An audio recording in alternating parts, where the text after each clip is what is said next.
Get your free copy of the complete tutorial at www.teachucomp.com/free. Formatting the font or text within a document helps give it a finished and polished appearance. You can add bolding or italics to emphasize selected text, change the font color, or add many other stylistic options. It is very easy to apply font formatting. One way is to simply select the text to which to apply formatting, and then use the buttons that appear in the Font button group on the Home tab of the ribbon to apply whatever formatting you want.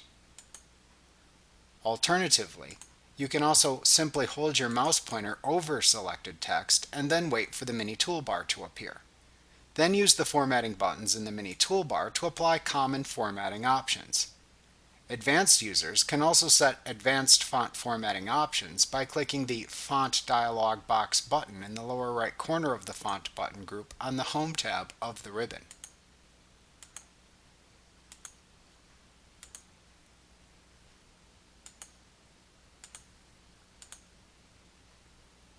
You can also set font formatting properties for text before you type it.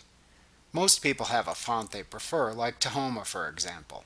If you make your font formatting choices before typing the text you then type appears with the font formatting you specified.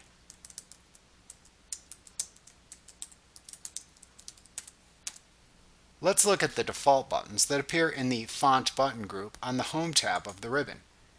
You can hold your mouse pointer over any button in this button group to see a screen tip that shows the button's name and function. Also note that some buttons, like the Change Case button and the Font Color button for example, have small drop-down arrows on them that you can click to select a choice from a drop-down menu that appears. Other buttons, like Bold or Italic for example, are simply toggle buttons that either apply or remove the button's formatting. Like what you see? Pick up your free copy of the complete tutorial at www.teachucomp.com/free.